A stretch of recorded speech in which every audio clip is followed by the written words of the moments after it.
All right, those of you just stepping in, we're actually doing problem number 2, and this is how it's presented. We decided to solve for y so that we could graph it in the calculator. It's this equation and this one and the x-axis that bounds the region that we're trying to find for number 2 on the test. And if you really squeeze down your window, I'll show you my window. That's the window. If you squeeze it down that tight after graphing those, solving for y and graphing them, then you get a graph that looks like this, and we're looking for the region that's lopped off by the red and the blue and the x-axis, that triangular shaped kind of looking thing. But it says very clearly in the instructions that you have to use a horizontal rectangle, which means if we draw this, this is what we've got to do. And then to get 100% on this, or to get full credit on this, if you do it right, you have to do it the way that they said, which is to use a horizontal rectangle and find and collect those with an integral, those horizontal rectangles, to find that area. And so that means we're going to integrate how? Does anybody know? Anybody know the integral we're going to use? Maybe not from and to yet. We haven't investigated that, but what integral are we going to use to find this area? 5 minus 2y minus 3y. Yeah, the line, because it's furthest right, minus the curve, which is over here, right? I would agree. Yes. Okay, so it would be 5 minus 2y minus 3 root y dy from where to where? 0 to 1. this y values cross point, which is where? 1?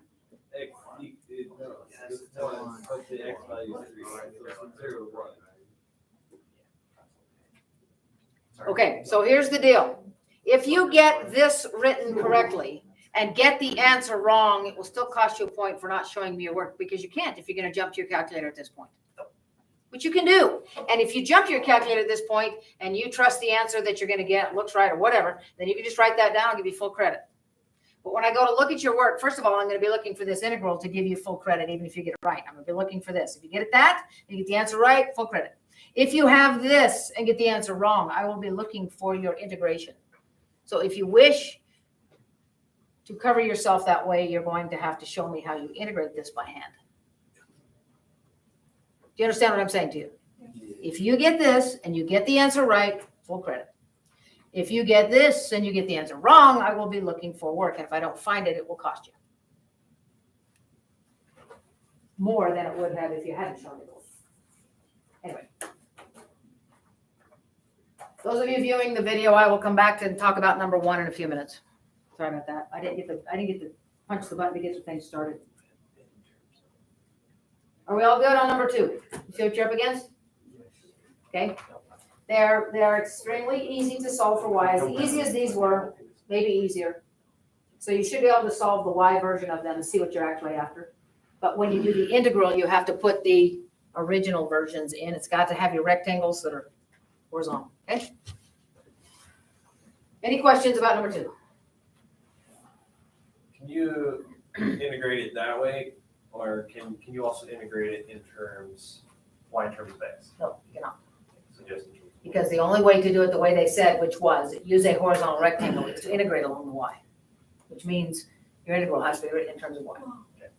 You can check it the other way. See if you get the same thing that way, if you like.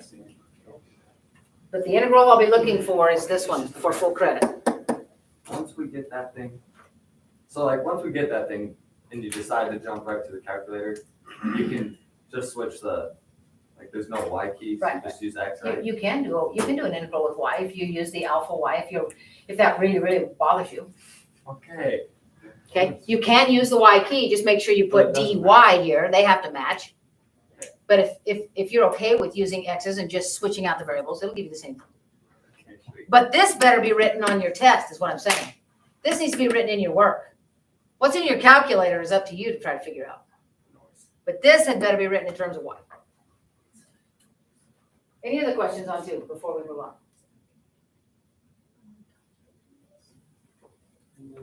Okay, here we go, number 3. Number 3 is multiple choice. And it says, find the area enclosed by, this one gives you y in terms of x and y in terms of x. So it says, find the area enclosed by this new set of functions and the x-axis. So this one's a little more straightforward. And because it's y in terms of x, I suspect you will be using vertical rectangles. Do you need to see one?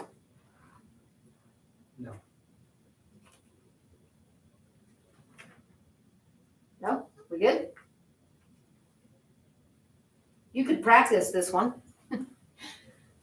by doing the inverse. Just switch x and y and you'd have one that's very similar to number 3. This one's multiple choice, and all of your choices are decimals to 4 decimal places. And they are rather close together. So be careful how you choose. You'll have to find your own limits of integration based on where they cross, right? But the functions are not hard. You've seen them all. And for years you've seen them. So it should not be difficult. Put the thing together. Does anybody want any more information about number 3? Here we go then. Number 4. Number 4 gives you a velocity equation in terms of t.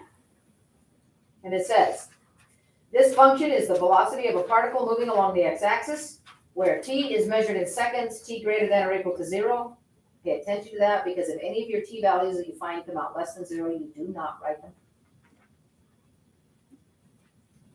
So it says where t is measured in seconds with t greater than or equal to 0, and the velocity is measured in meters per second.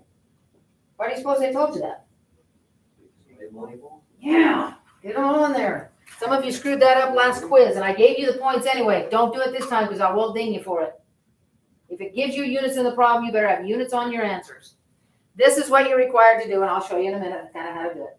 It says, determine when the particle is moving to the right, to the left, and stopped. That's the A part. B, find the particle's displacement for t between 0 and something. It'll give you a number. Okay, it'll give you a number. I just want to tell you what it is on the test. C part says, find the total distance traveled by the particle. In that same range of values. Same range, same t range. So in the B part where it says find the particle's displacement, you will just integrate, right? Yep. And in the C part, you will, to find the total distance, you will Integrate absolute value. integrate the absolute value. Yep. How do you determine where the particle is moving right, left, and stopped? Depending on if it's above or below the x. Yeah, if you're going to graph it. And most of you do depend on a graph. If they told you couldn't use a graph, or you had to use evidence that was not a graphing calculator evidence, how do you determine where a particle is moving to the right, left, and stopped? Find the zeros of what? The function Which is what kind of function? Yes, which is representing what? How many steps? Position, velocity, or acceleration? Velocity. That's what I was after. I'm good. The zeros. So what we're saying is that the particle is moving left when velocity is negative. The particle is moving right when velocity is positive, and the particle is stopped when velocity is 0. So if you had to do this by hand, you would take the velocity function that they gave you, as you said, factor it, find its zeros, and do a sign chart. Find out where velocity is positive, negative, and 0. The answer to right and left is going to be an interval, right? It's going to be an interval, but stop will be points, or just x values. Do we need to do one? Yes. Can you just show me what the interval looks like? With parentheses and comma in between, from here to here, it's doing this. Yeah, that's what I mean. Okay, I'll show you this pretty quickly, though. Good question. That's a great question, Ryan. That's right, yeah.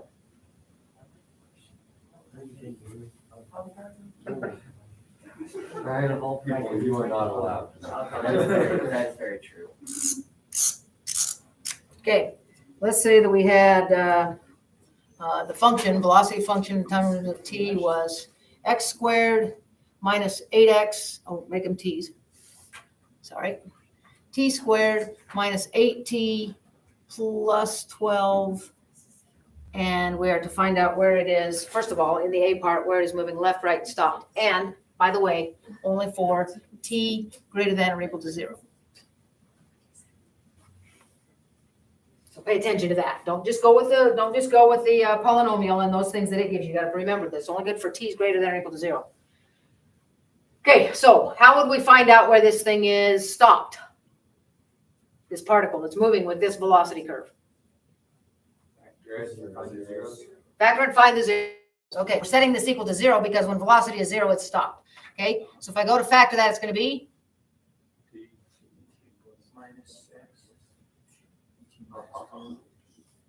so t is equal to 0 when 6 and 2.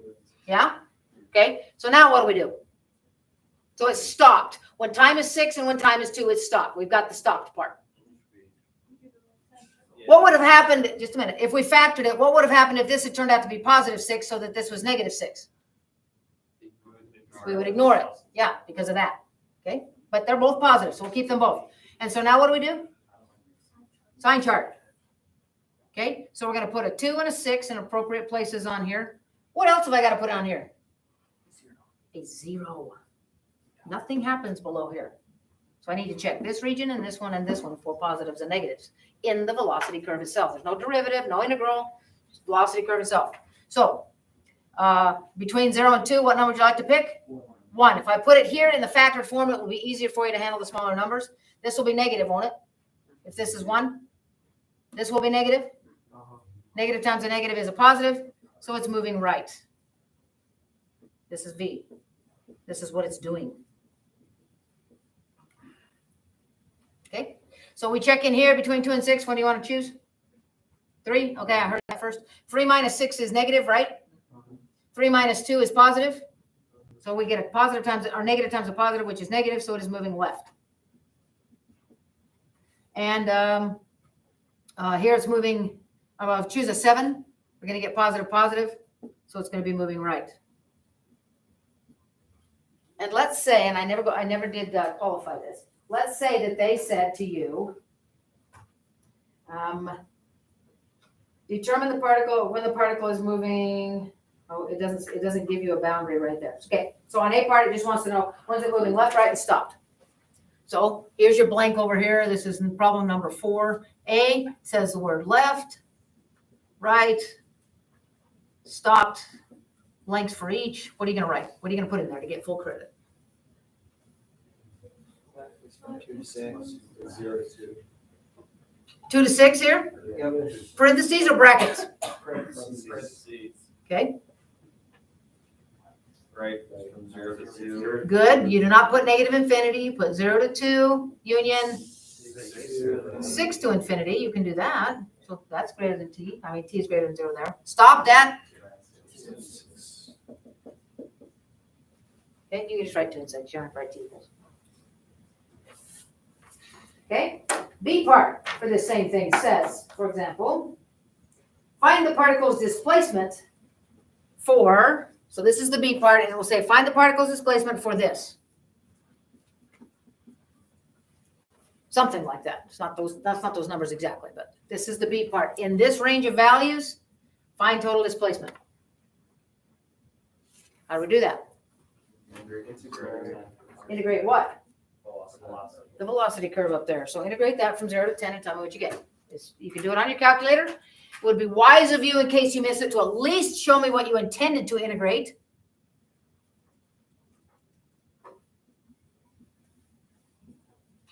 In case you mess it up. That, showing me that, and then using your calculator would work fine, even if you miss it. If you don't show me that and you miss it, you miss a lot more. So this is for displacement.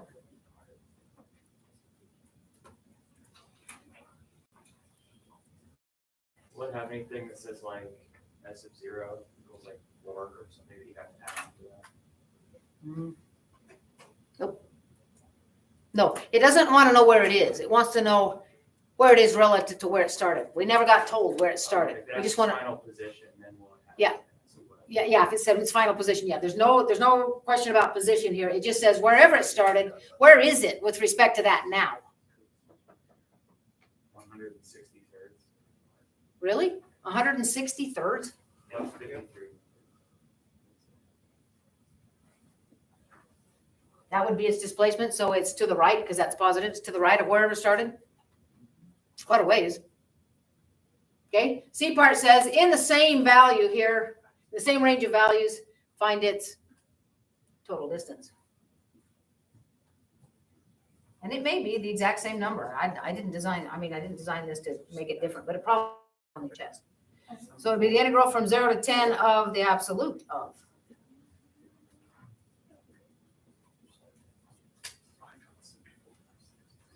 Yeah, that's what I got. Did you get the same thing? No, you get 74.666, but it's not like 2 things. So something like that, or 6, 7 would be fine, I don't care. Did you follow that? Show me what you intend to integrate. In every case that you use this, show me what you intend to integrate, because that's the most important part. If you can tell the calculator what to do and you know what you're doing, then I don't care if it does the grunt work. But you got to be able to build it, okay? Everybody okay on number 4? Do we need to go over that some more? Did you say you wanted us to label stuff? I do. I'm not taking this class for credit, so, okay. So this one you don't have to. It'd be nice if you said, you could put seconds here. Whatever, you could put seconds on those. But these we need to know. This is meters. This is meters. Probably be nice if you put seconds at least on this one. It stops at those seconds. You can put seconds on these because that's what they're referencing. But yes, they do need to have labels. It was a distance. It'll give you.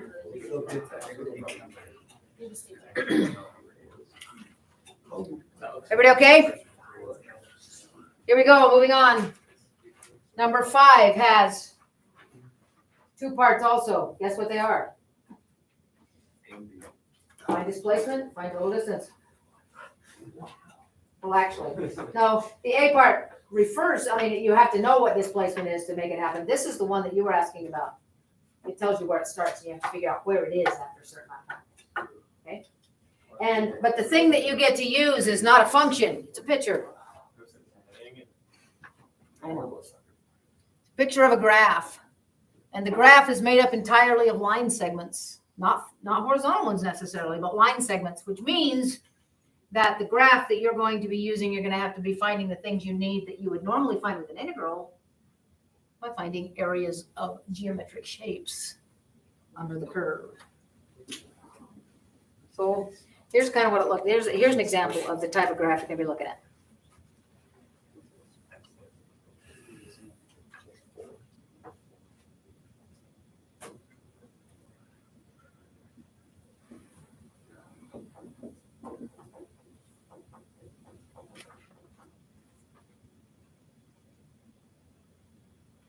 This goes out a ways.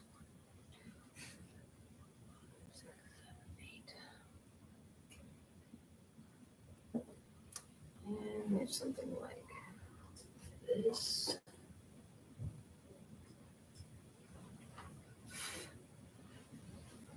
Oh yeah, I guess I can do that. Maybe. Anyway, I'm shooting for this point right here. I gotta have something to shoot for. Okay, so I might have a line segment like that, and another one like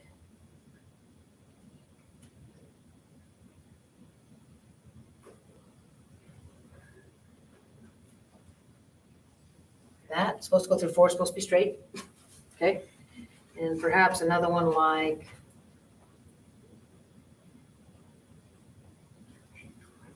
this, I guess.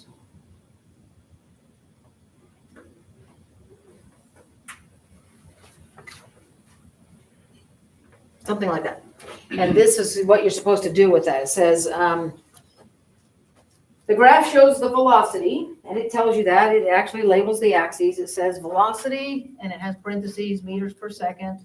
And then over here it says time in seconds. Has that right on the graph. And it says, the graph shows the velocity of a particle moving along the x-axis again. The particle starts at x equals -7 when t equals 0.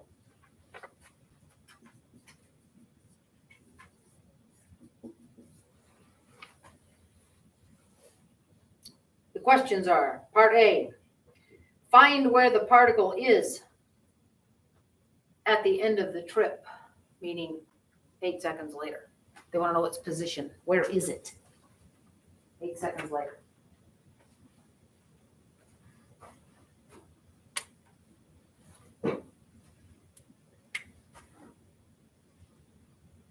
This area added to -7 is where it is 3 seconds later.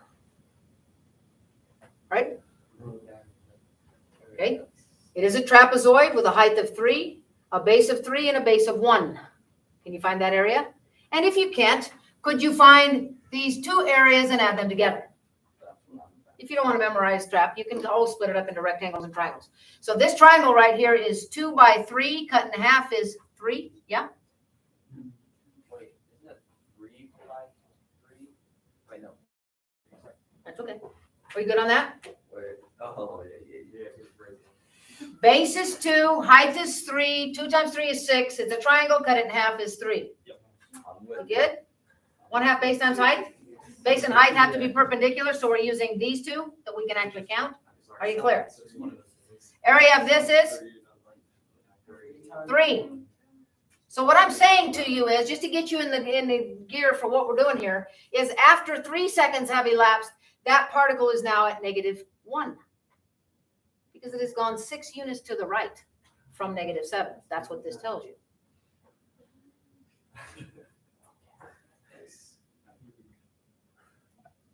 Is this a mystery to you people? Are you No, not no. understanding what's happening? We're good. My brain's just a little slow right now. I thought 3 plus 3 was 9. 'cause- Yes, I understand how that could happen.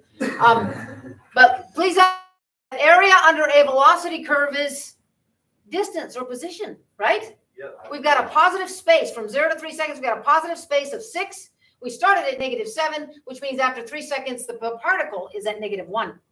So it's gone 6 to the right by now. You with me or not? Okay, so then we have, and I'll put this in blue so that then, whatever. Now it's going to stop at 3 and go backwards. How far? 1. That's a negative because it's below the x-axis. Because this was 1 because it was 1 times 2 cut in half. And it's negative. Yep. Everybody clear? Yep. Okay. And then what happens here if this was supposed to land at 5? What's this? Also 1. So it went like this. It went from -7, went up to -1, went back, and now it's at -1 again by 5 seconds. These two undid each other. Back to -1 at 5 seconds. But in the interim, between 3 and 5, it went back and came back. Are you with me? Okay. And then we need the area of this space right here from here to here. What is that? 3 times 1. -3.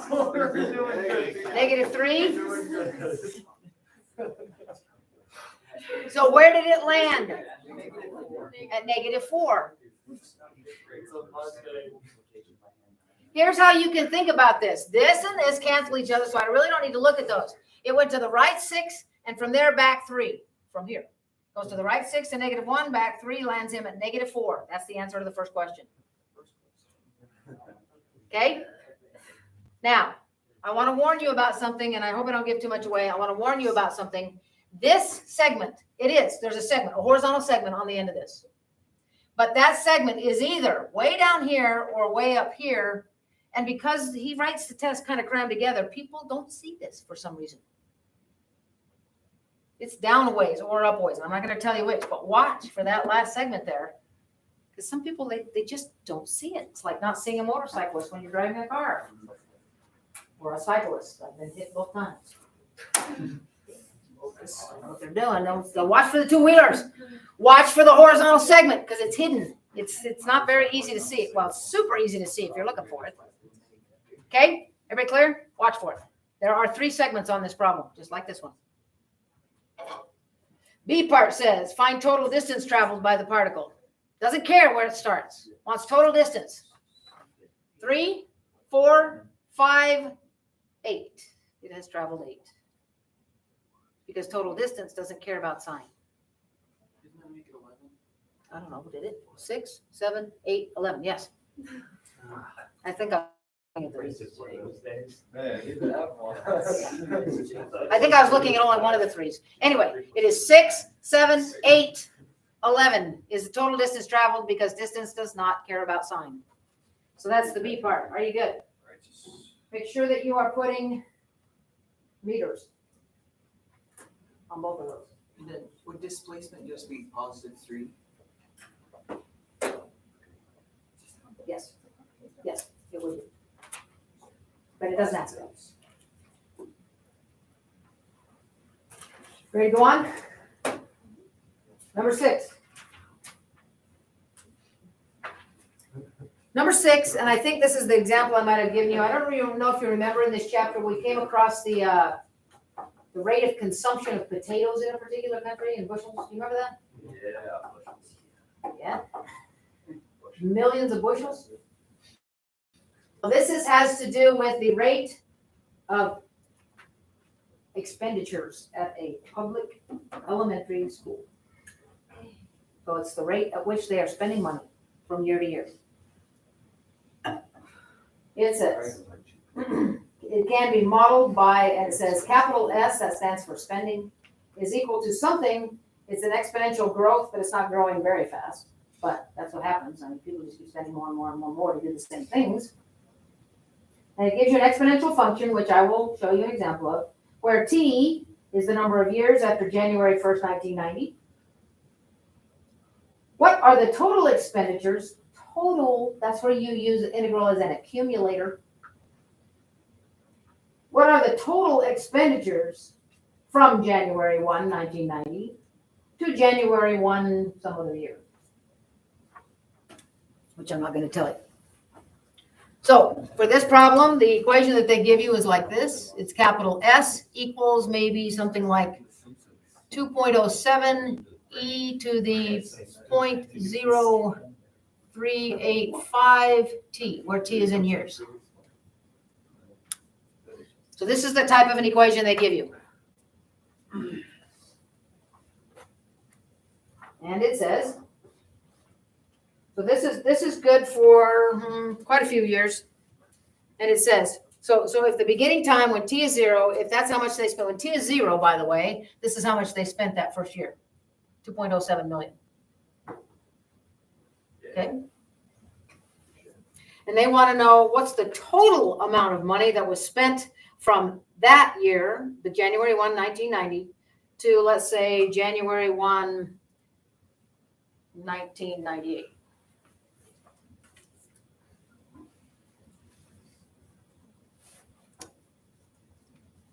Just integrate it. Integrate what? That This? function there. Okay, so we're going to integrate 2.07. You can do this if you want. It's what I choose to do. E to the 0.0385 t dt. That's what goes with it because that's the variable. From where to where? 0 to 8. 0 to 8. Now, let's pretend for just a minute that it said, instead, from January 1, 1995 to January 1, 2002. 5 to 12. 5 to 12. Y'all see it? Sucker blue. Oh yeah, you sucker part. I did sucker. You just go from the last digit of the year. Let's say. Yeah, pretty much, except for that wouldn't be 2, it'll be 12, because it's from 1990, they tell you where to start. So this one, if I asked you this question, then you would integrate this very same thing from 5, because that's 5 years after the start point, to 12, because that's 12 years after the start point.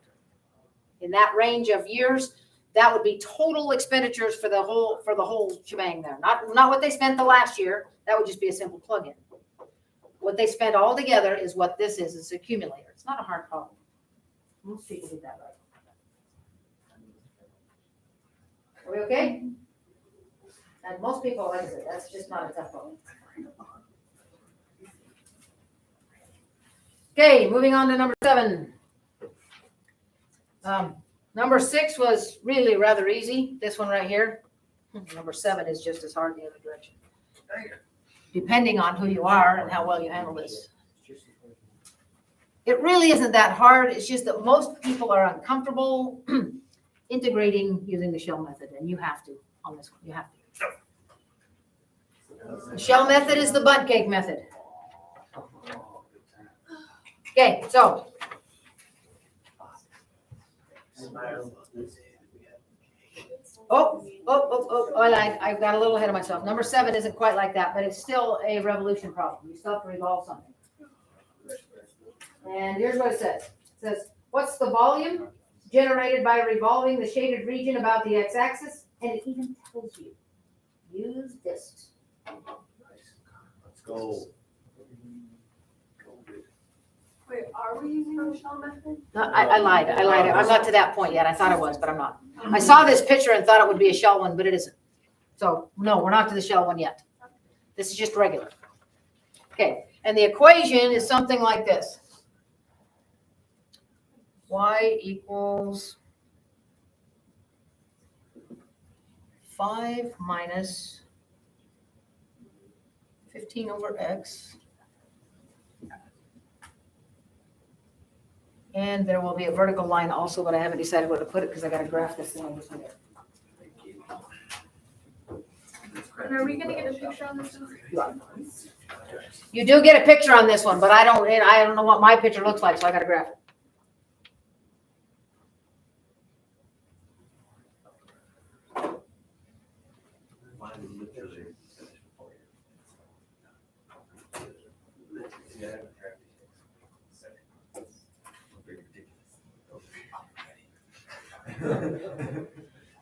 You're so stupid.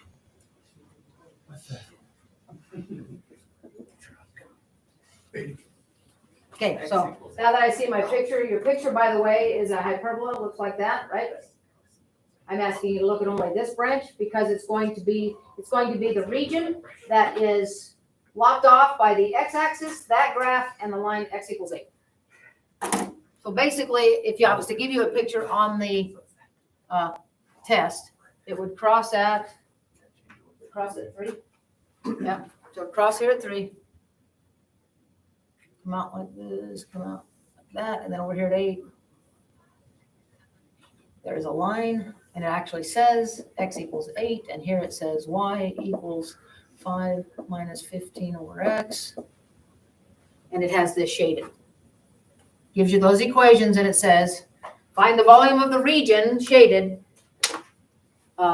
rotated about the x-axis. How do you do it? Just integrate from 0 to 3 to 8. We would integrate from 3 to 8, that's right. The cross is at 3. Yeah, and the boundary is at 8. Yeah, because there's that arbitrary line from 3 to 8. Yeah, one there. We're talking about discs that are made with slices like that, rotating about the x-axis. It would be wise of you to show your work by showing me a picture of your disc so that it will also help you lead you to the correct part of the problem. These are discs, and every one of them will be a disc. What will be the radius of every disc? 5 minus 15. Yep. That will be the radius. How do we apply that in this integral to get it to collect a bunch of discs? Pi times that squared. So it'll be pi, that squared,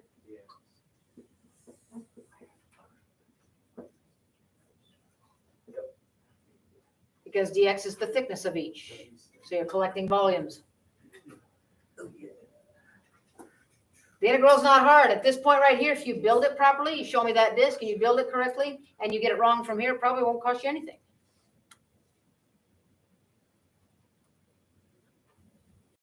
The biggest mistake that people make is not leaving out the pi. For some reason, they forget to square this. It's pi r squared that is this. Area as a function of x is pi r squared, which is pi times 5 minus 15 over x squared. They leave off the square for some reason when people miss it.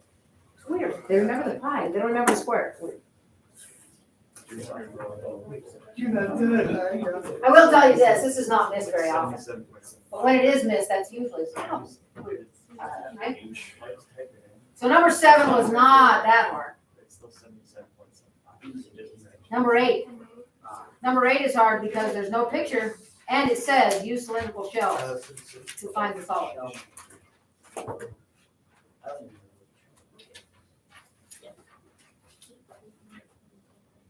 Okay, we ready to go on to number 8? Yep. Okay. So far, not too taxing of a test, right? I hope. Concepts are not that difficult. It's been practicing them if you got your homework done. Okay, so this one has no picture and it says something like this.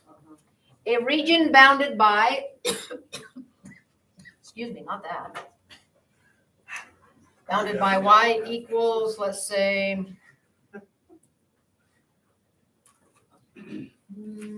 negative 0.25 x squared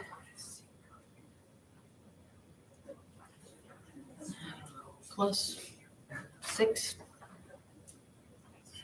Also y equals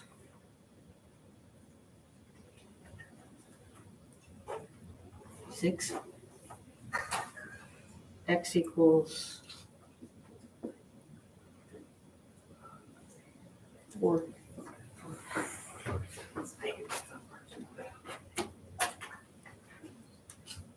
Oh, these are the instructions on that. Maybe I already read them, but I'll read them again. A region bounded by these 3 things is revolved around the y-axis. Use cylindrical shells to find the volume of the solid generated. So, first instinct, mine is to graph it. Graph those things if you can.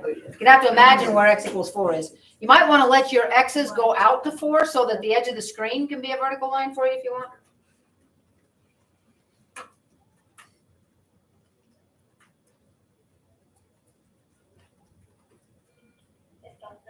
Yes.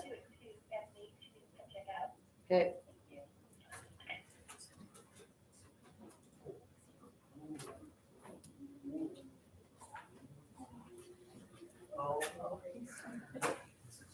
Negative.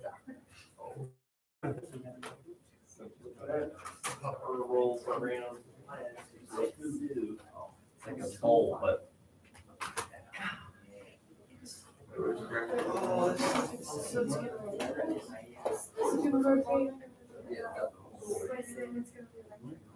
Yeah, it's like bowl.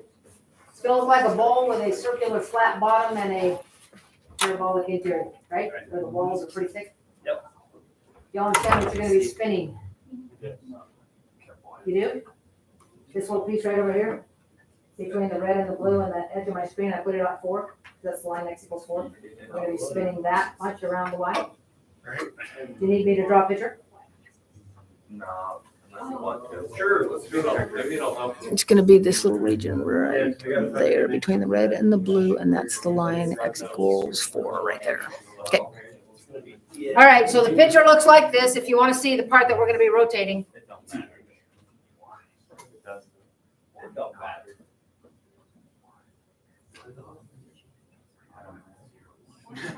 We.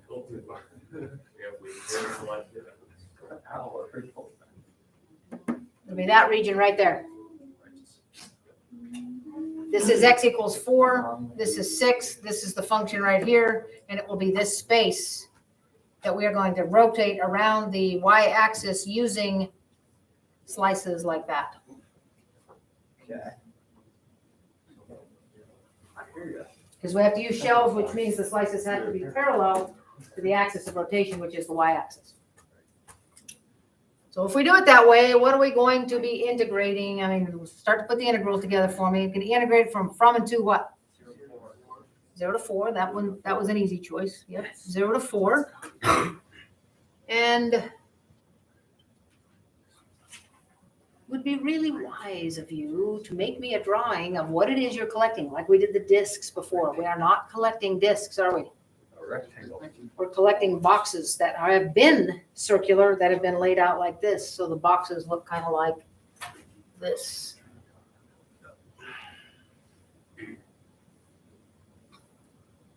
I don't care if your drawing's really great. I'm not even going to finish it back there. It's going to be, well, it's going to look like this, up top like that.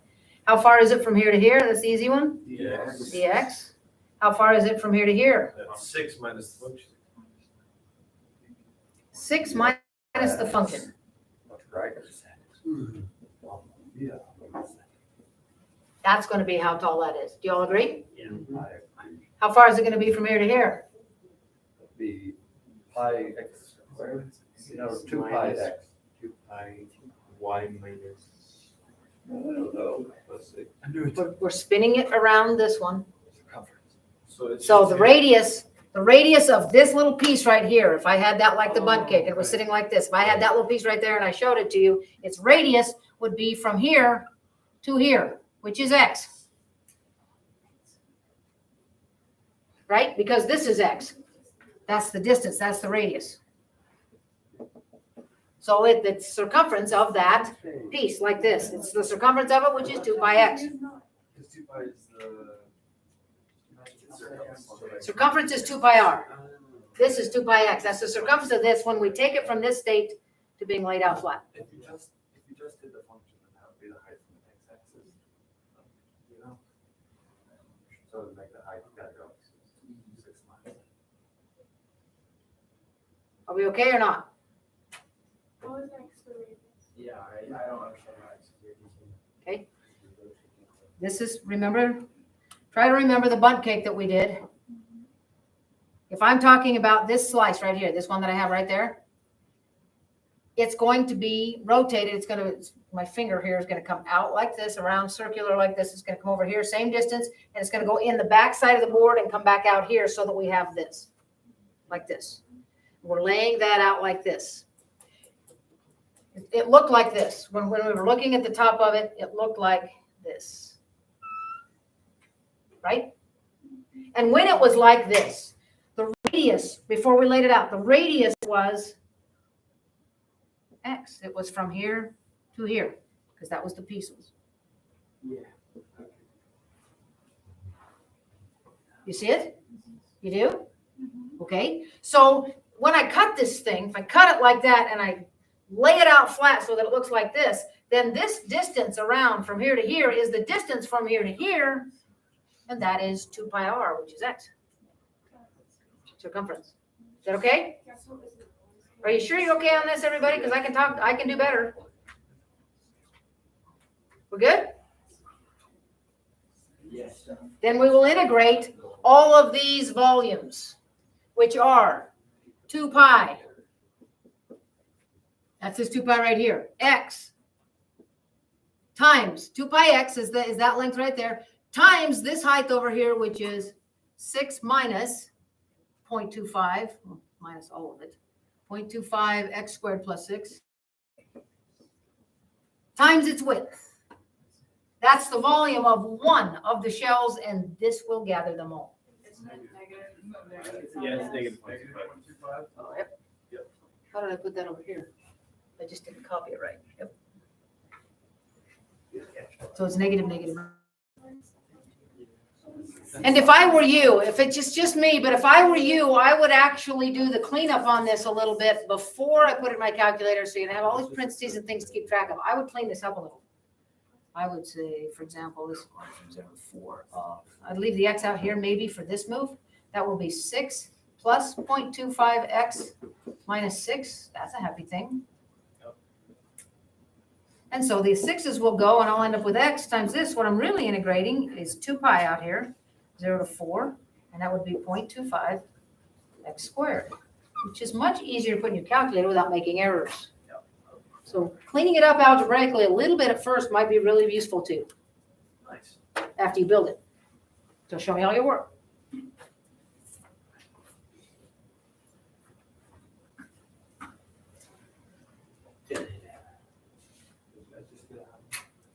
Ready to move on? Yep. Number 9? Number 9, first 3 words are going to tell you what you're up against. And some of you still don't know how to handle this, and it's not hard.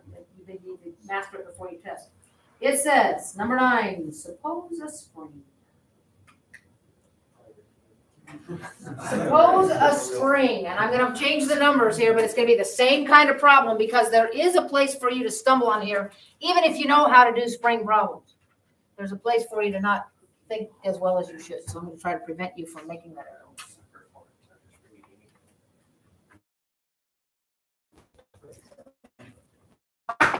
The spring is just sitting hanging on. The spring has a natural length of 12 inches. To extend the spring 4 more inches, a force of 10 pounds must be used.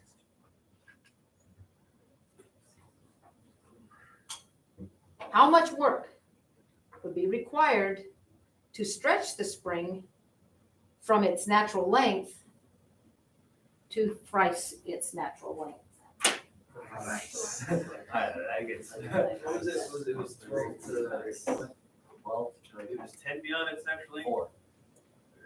What did I say? 12 is its natural length? 12 and then 4 more is 12 pounds. is natural. To extend it 4 inches, so we're gonna need this, force equals K, X being distance. It takes how many newtons? 10 newtons to stretch it 4 beyond its natural length, which means that 5/2 is K. And so the force is 5/2 X. We're replacing the 5/2 back in where it goes. The question asks, how much work is required to stretch it thrice its natural length? Just figuring what I want to do. Would that be from 0 to 36? Or with that, 36. 12 and 36. Or 0 to 24. 0 to 24. It's 24.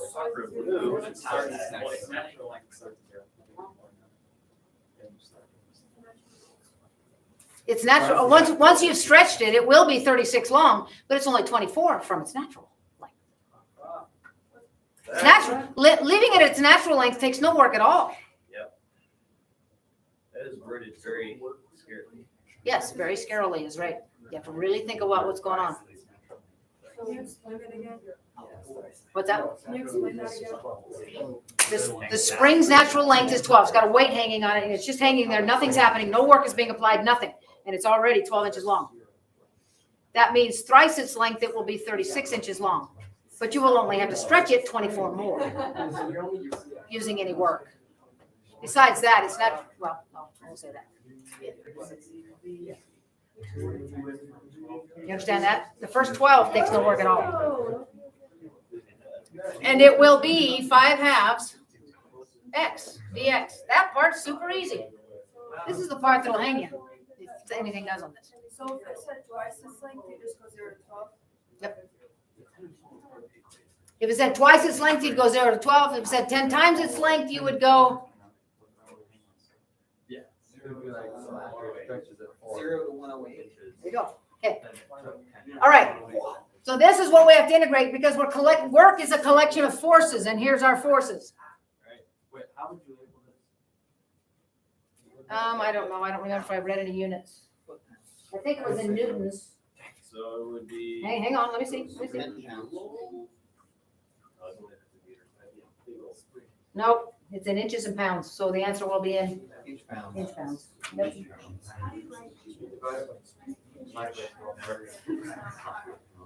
How do you, what did you say? How do you write inch pounds? IN dash LDS? If you divide it by 12, does it turn into foot-pounds? I'm not sure that's the case because the integral ends up being quadratic. Could be, I think so. I don't know. Use inch pounds, please. Don't tell me in pounds or if that works. It'd be foot-pounds. If you want to write inch pounds equals this many foot pounds, at least I got your inch pounds to give you the credit. That's assuming it works, though. Yes. I'm not certain that it does. I had to look at my physics game. We okay on number 9? Again, if you're dealing with springs and you are not doing any calculus, you're doing it wrong. You can't just use force equals kx to do this problem. This is not an algebra 1 problem or even a pre-algebra. You gotta use some calculus to get the collection of all the forces. Okay, ready? Number 10. This also is rather revealing in the first 3 words. A right cylindrical.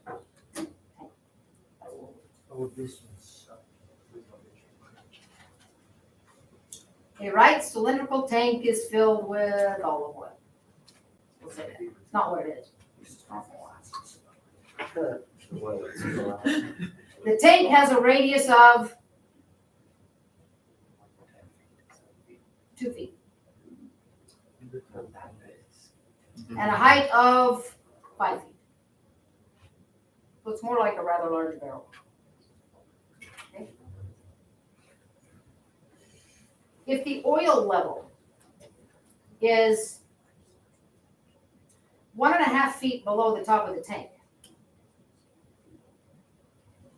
how much work will be required to pump the oil to the top of the tank if the oil's density is 57 pounds per cubic foot? What would you like to do first? Draw a picture. That's a good idea. Draw a picture of the tank. Draw a picture. You guys will rate things without picture. Okay, what were the dimensions of this tank I gave you? 2 by 5. So 2 up here for the radius, right? 2 feet, 5 feet. How far from the top is the oil? 1.5. 1.5 feet. So there's your oil. I know I probably went too high, but whatever. This right here, this distance from here to here is 1.5 feet. And we've got to get this oil pumped out of here to the surface of the tank, because after that we'll just let gravity take it wherever it's going to go. We just need to get it all to the surface. And it was olive oil, which is 57. The weight density is 57 pounds per cubic foot. So there's all the stuff.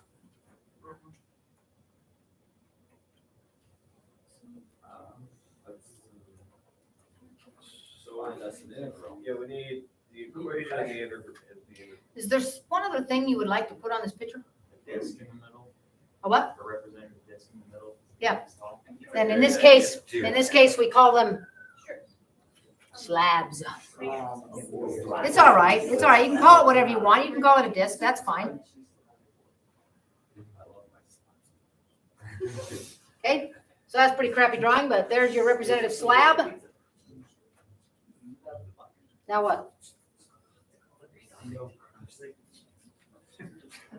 Can anybody remember in general what work is in a general thought? Work is force times distance. I know what you're talking about though, Jeff. I like the confidence. And in this case, whenever you're lifting something against the acceleration due to gravity, which is not a force, but whenever you're lifting something, that force is weight. Times the distance it's got to be lifted. So that's just going to be 57. There is no pressure in this problem. I could have sworn that there was a pressure. No pressure in this problem. I feel like it's different. Yeah. So this one, it would just. Okay, now wait just a minute. The weight of what? The oil. Which is 57. The weight of everything on top of it. The weight of the slab. Yeah. We have to lift every slab. It's the weight of the slab that we've got to lift out. The integral will collect them all for us. It'll be great, but it's the weight of the slab.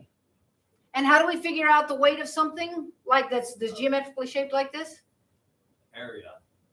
Volume. Volume times density, isn't it? Yes. How much space does it take and how much does that space weigh? So what is the volume of the slab? By the way, I'm gonna bust this down some more. It is volume times weight density, that is weight, times the distance it's gonna be moved. Okay? So what's the volume of this thing?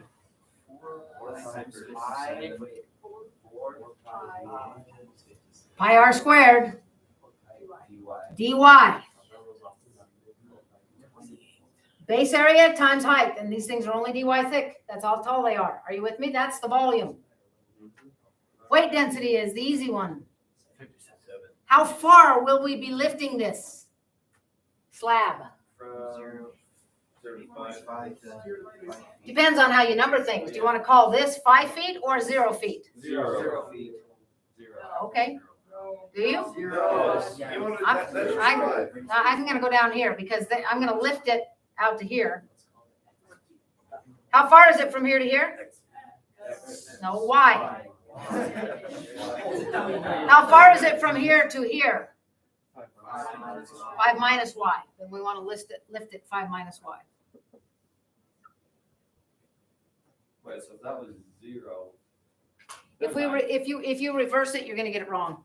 I'm not going to tell you any more about it than that. But when you're doing problems like this, it goes with the slabs have got to be lifted. We start out, this is 0. Make it 5 minus Y. Sweet. So the work done is going to be a collection of lifting a bunch of slabs.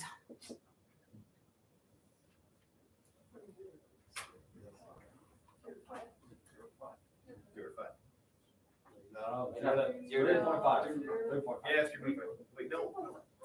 Oh, bad. This is a collector of slabs, and the slabs only last from 0 to 3.5. That's all the farther they last. That's the reason why this has to be 5 minus Y, because that's where the 5 comes in. Right. That's how far we got to lift it. That's why you really have to have a 5 in here, not just a Y. You got to have a 5 minus Y, okay? And it's going to be 57 times 4 pi. So then it should be 5 minus y d by. I think so.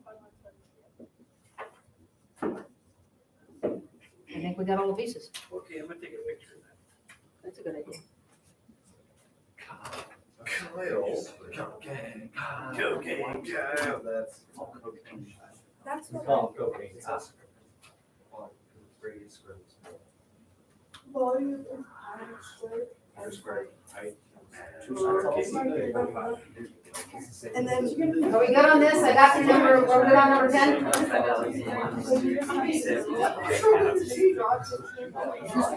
Okay, for those of you watching this, there will be 2 more, and I will put it on a Calc Chapter 7 test review B. Watch for that link. I'll send it to you. See ya.